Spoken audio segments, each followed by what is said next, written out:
What is up, everybody? I am so excited. I got two wonderful, beautiful, strong Black women as a guest today. And we have Sarai Butler, uh, Yeah. who is originally from Baltimore. No, No, where you originally from? I'm from PG County, Maryland. Oh, I don't know why I thought you were from Baltimore. That's where you No. went to school. Look, you want to start it? No, we good. We good. This conversation. This conversation. This conversation. So, No, yeah, I'm from PG County. No, I don't Cali. claim more like that. But we did go to Morgan State. I did. I went to Okay. Morgan. Okay, so Yeah. Baltimore is in the house somewhere. Somewhere, yes. Yeah. So, and then we got Sheba Harris, and Sheba was I want to say Division I, but Division II head coach at Division two. Central in Ohio, and made the transition. And we'll get to that. But I'm so glad to have them both. We're going to be talking about a lot in this little bit of time. They both are successful entrepreneurs, leaders, change agents, and very successful in love and marriage. And so we're going to talk about that today. And I'm so glad to have you guys here. And I want to start off first with Sarai, kind of tell me a little bit, and then we'll go right into, we'll pass the ball over to Sheba. Tell me a little bit about who you are, where you come from. Okay. Well, like I corrected you in the beginning, I'm from PG County, Maryland, which is right outside of DC. So that's where I grew up. And then I did transition to Morgan State. So I went there, and after Morgan State, I stayed. So I was there for about 15 years. So that's why people get a little confused. But I'm not from there. But I graduated from Morgan State with a Bachelor's of Science in Electrical Engineering, or Electrical and Computer Engineering. And then I have a Master's from Stevens Institute of Technology in Telecommunication Management. So after that, I worked for Verizon, or actually in the process of my undergrad, I worked at Verizon as an intern and transitioned to a full-time employee. So I worked there for 9 years, and now I am a primary patent examiner at the patent office. So a patent examiner pretty much approves patents for new inventions. So that's the shortest way I can put that. So in addition to that, I'm the director of operations for Synergy Home Care, which is Sheba's business that she started a few years ago. And I also teach English to students in China. So I do that. And I also just launched my travel blog, which is called BagSafePackTravel.com. So that is to actually summarize and review all of my travel that I've done. In the past, on the blog, it's maybe the past couple years, but I'm going to expand that to, some of the other travels that I've done, and my review of food and places to go, where to stay, what to do, my experience in general. So that's my background. All right. The patent situation, I just had a close friend just get his sprain arrestor proven, the patent approved. And so Good. he's been reaching out to me about that, but that's interesting. That assist on over to Sheba. What little bit about you, Miss Sheba? Well, my name is Sheba Harris, and I am from Cleveland, Ohio. I'm a two-time graduate from Central State University in Ohio. My bachelor's is in manufacturing engineering, and I got a master's in education. And I went on to the civil engineering and worked in the field in Chicago, Illinois for about a year in engineering. Came back. It was my calling to come back to coach at Central State. I got the call to come back. Once I went back to Ohio, I started my own business in property preservation, and also started coaching. I coached for a total of 15 years, 14 and a half, back at Central State University. Started off as the assistant coach, and then it was promoted to the head coach. After that, I went to the next chapter of the book and moved to Georgia, started my own business and healthcare. So my company is Synergy Home Care. I'm a franchise owner, one of 6 in Georgia. We take care of mostly the senior population with home care. So that's where I'm at now, here in Georgia, and just loving what I'm doing at this moment. Good. Now, with you, we're gonna talk about a little bit transition because it's an important piece that with everything going on, you transitioned before out of coaching before all this madness because we're gonna see a big push out of athletics because of the financial situations with a lot of people. So let me ask you this: what was the biggest challenge in that transition piece of from coaching to making this transition into the healthcare? What was your biggest challenge, and what was your biggest push to do it?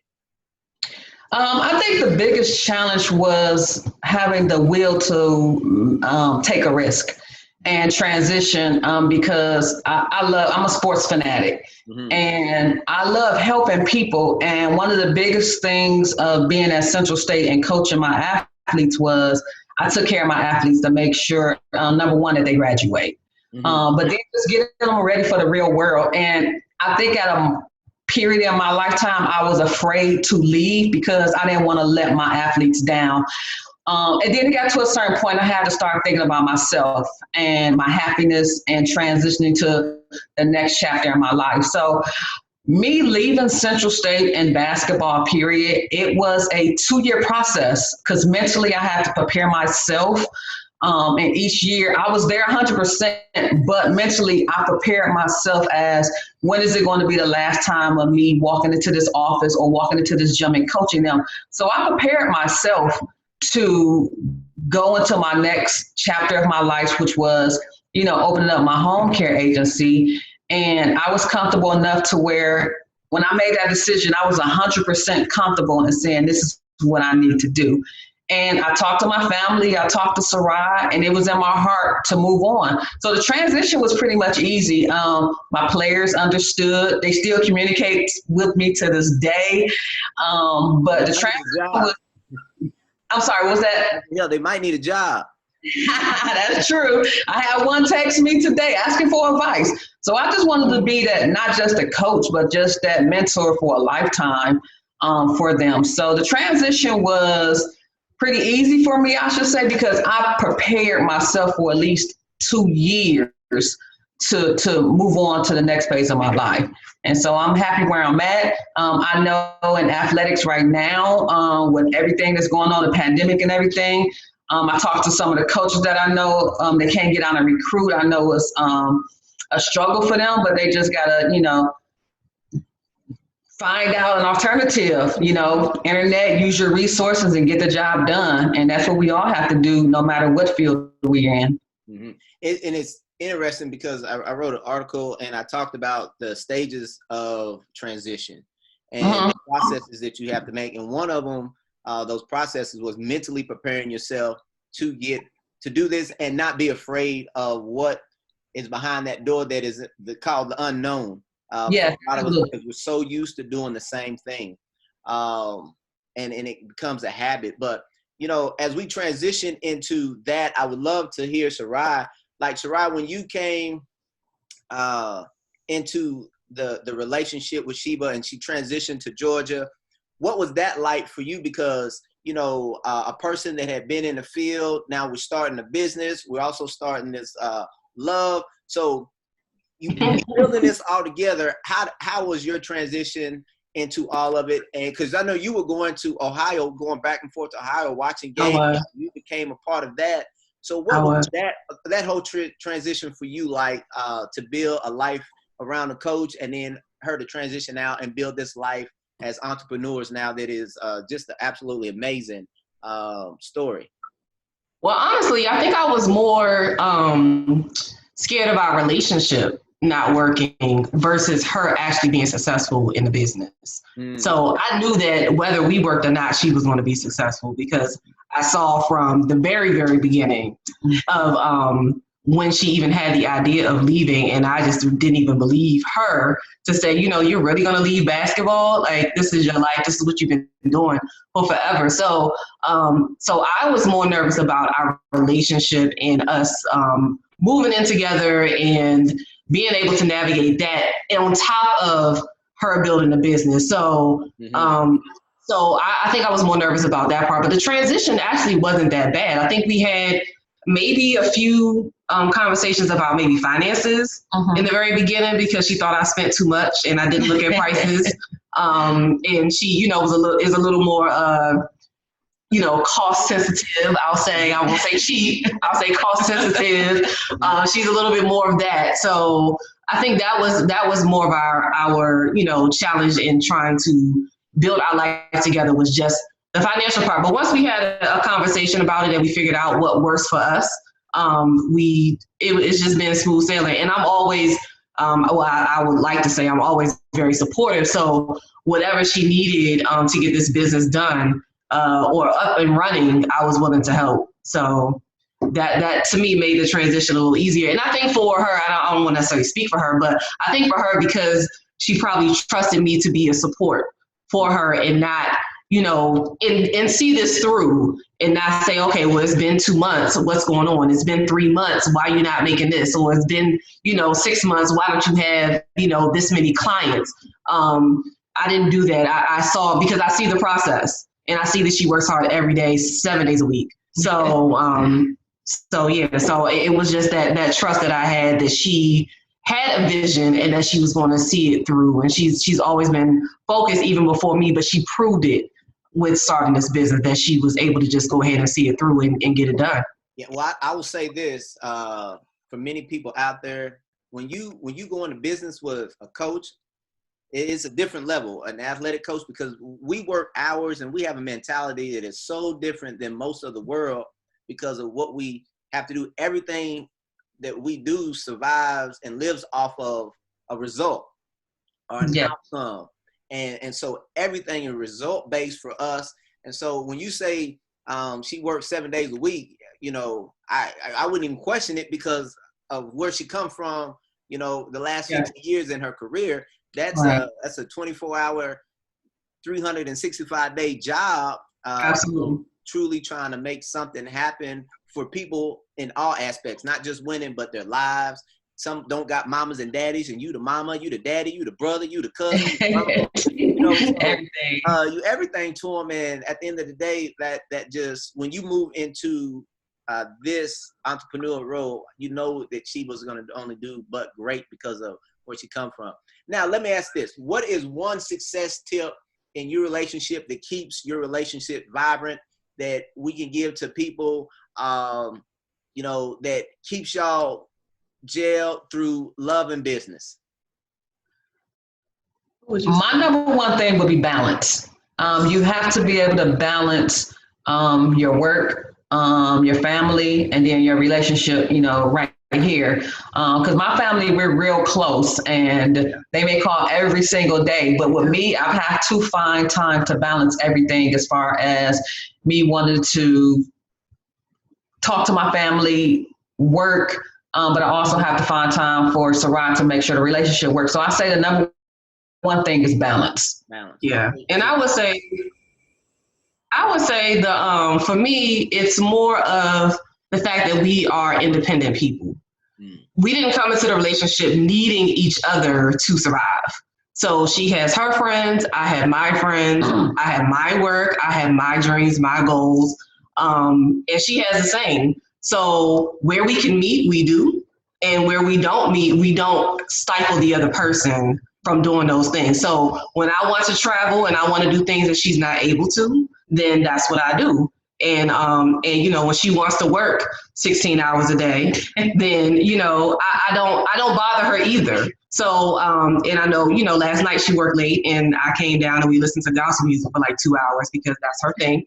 With gospel music, that's not mine. But, just to spend time, and just come down there and sing to the top of my lungs, gospel music and talk and stuff like that. So it's just random times that we really try to make sure that we spend time together, that we always make sure that we check in and we talk, so that things don't get, swept under the rug or, pushed by the wayside. And we make sure that we always communicate, what we need or what we want or what we want to do or anything.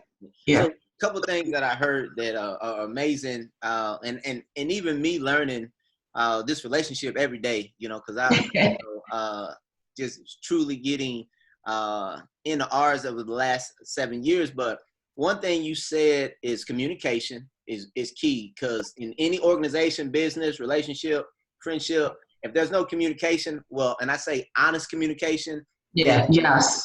there's really, you don't really have anything, because friendship to me is the biggest key in a relationship. I don't care if you're in love, but if you're friends, that is the key, because that holds everything together, because friends can really truly tell friends what it really is. So Yes. communication. And then sometimes, you know, I feel like just you stepping outside of your preference. And you said that gospel not my thing, but I'll go down and me and Sheba, we'll do our gospel thing. Sometimes in order to find greatness or be a part of greatness or be involved in greatness or things to happen great in a relationship, we gotta step outside our preference. And you both said that, you know, that you find balance, and balance is preference to me, because you're willing to step outside yourself to make the other person happy. You know, Right. it might not be exactly what you want to do, but you find a way to cultivate something in it that fits you, so that you all can do it together. Yeah. And that's one thing that is amazing. And I think that's why you guys are going to last forever. And you can probably testify that you've been in relationships that wouldn't do balance and or communicate and or have preference to step Right. outside themselves. And so that is really important. And I hope the listeners get that, because that's what I heard. And I think that's why you guys are going to be successful. Real quick, with you guys and the travel. So Sarai, I'm going to go to you in your travel blog. What made you think or create to want to do something like that, and to build on that and share it with the world? Well, so I usually take pictures whenever I go somewhere. And I usually post when I get back, you know, that I've been to this place. So I think this summer I started writing more about my experiences, and not just travel, concerts, restaurants, just different things that I just started writing about. And I think the response was, wow, you made me feel like I was there. Or wow, you made me feel like, you know, I want to go there now. And so then it just kind of snowballed into, okay, when I go somewhere, I'm going to focus on different things and make sure that I remember these things, so that it also makes me present in the experience. Because now I'm taking everything in, because I want to know what that person was doing on the side of the stage. I want to know what this tastes like as opposed to the picture. I want to know if someone has been somewhere before and their experience, such as like Mardi Gras. People go to Mardi Gras all the time. My experience was it was completely racist. But, you know, people go there all the time and they don't say that. They don't say what they really feel, because maybe they're not in the moment, or maybe they're not thinking of these things. So whenever I go somewhere, I always have to think of, what is my experience? What am I experiencing right now? What do I feel right now? And then when I come on the way back, or when I get back, usually on the plane back if it's long enough, then I'll just start writing. And that's how I got into it. I started writing and I started putting it on my Instagram, and people would be like, oh my gosh, this is like so great.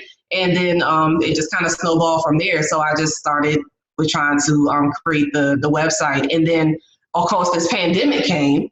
So I hadn't been able to travel. So that was a little discouraging, because I'm like, now I can't really add any content to my blog, but I still just pressed forward with it and still just put it up. And I have other things to add, and it's just a way to become creative with other trips that I've taken, and just kind of taking in what did I experience and what did I feel, where did I go, what did I do, and that's just kind of how that was born. I don't think it's any different than anybody else's travel blog as far as setup. I think the difference with mine is that I am telling it to you from a 40-year-old Black woman's perspective.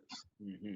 And so with that, the one thing that I hear and that I take from it is that's really key is the present piece. Because there's so many times we get so blogged and caught up in our own selves, our own world, that we forget to be present.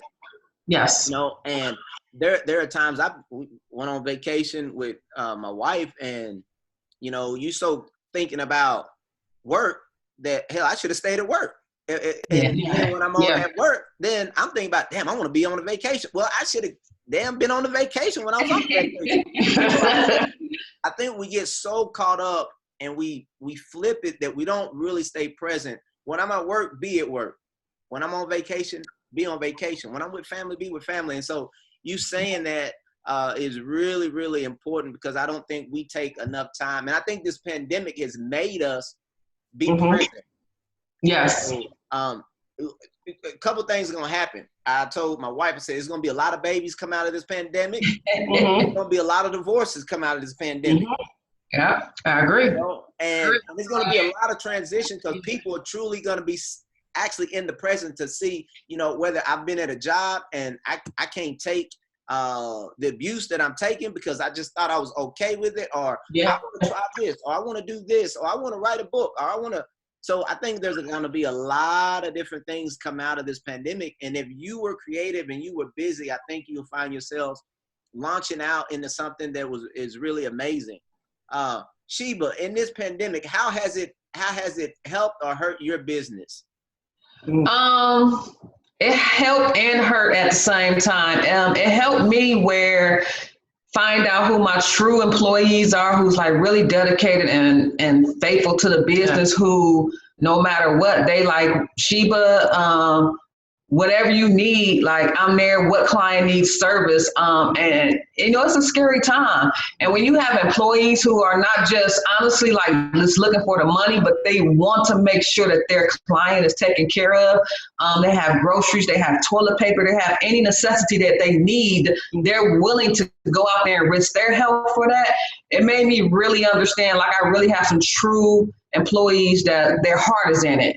And that's what they really want to do. It hurt because maybe half of my clients went on pause because they're afraid. And, you know, the senior population is at high risk. So they was more afraid of having employees come into their home to continue to provide the service. But, you know, at the same time, they continue to email me weekly and say, hey, Sheba, we still here. We haven't went anywhere. I do my weekly calls to them to just check them to see if they need anything. So we still communicate. So I just think it has, you know, hurt because, of course, the hours have went down. But, you know, I'm fortunate enough that someone else has it worse than I have it.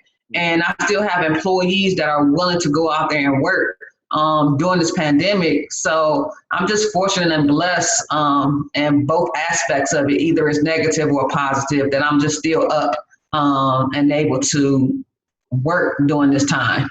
Okay. We got 3 minutes, and I got one more question for you, Sheba, and then I'm going to end it with my signature questions that I have.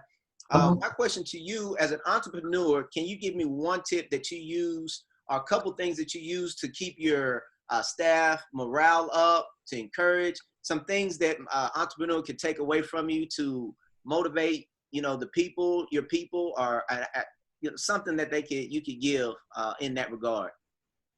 As an entrepreneur, I just say, for one, stay organized and stay consistent. And if your employees are doing something well, you know, you have to honor them. We have Caregiver of the Month. Even if it's a small $10 gift certificate, they appreciate that. A certificate saying how much we appreciate you. They really appreciate those small things. So I just make sure that I continue to praise my employees who are doing a good job. I continue to communicate to the employees that need a little bit motivating. But as long as I'm communicating with them, they really appreciate that extra effort and just not ignoring them. So they really appreciate me just communicating with them. So I just say you always got to be organized and be honest and communicate. Those are my top 3 things, I think, you know, that they just pretty much love me. Now, my last question, I asked this: what if a movie was going to be done on you guys' love and success? Who would play you, Sheba, and who would play you, Sarai? Oh. If a movie was to be made, okay, I'm going to say Jill Scott can play me. Okay. She's a great actress and a great singer, and she's gorgeous. Yeah. And yes, She can play me. Jill Scott. Oh, that's a great question because I'm pretty unique. So I don't know if someone can really play me. So I think I'm gonna have to clone myself and I'm gonna have to just play me. That's a cop. Okay. No, because I'm really unique. Now, if I just had to throw somebody out there, they gotta be funny, they gotta be nice, they gotta be charming. Let's see. Queen Latifah. No, that's she Queen Latifah. I'm gonna have to go with Amber Rose. What? She can't act. Okay. She acts well on IG. No. She She doesn't. had to grow some hair. I can go bald. Okay. Man, so how can people find your blog and how can people contact you if they need your services, Sheba? Okay, so my blog is bagstaypacktravel.com and also on Instagram, bagstaypacked on Instagram as well. So Okay, and if you need Synergy Home Care Services, you can reach us at www.synergyhomecare.com, or you can reach us on Instagram, synergyhomecare_Villarica, or you can call me at 770-881-8509, and we'll take good care of you. that's right. Right. Well, Yeah. I sure appreciate you. I will have their information within the blog and everything that we do. But thank y'all for your time. I love you guys. I appreciate you. And I'm so proud of you. Thank you for having us. Appreciate it. All right. Bye-bye.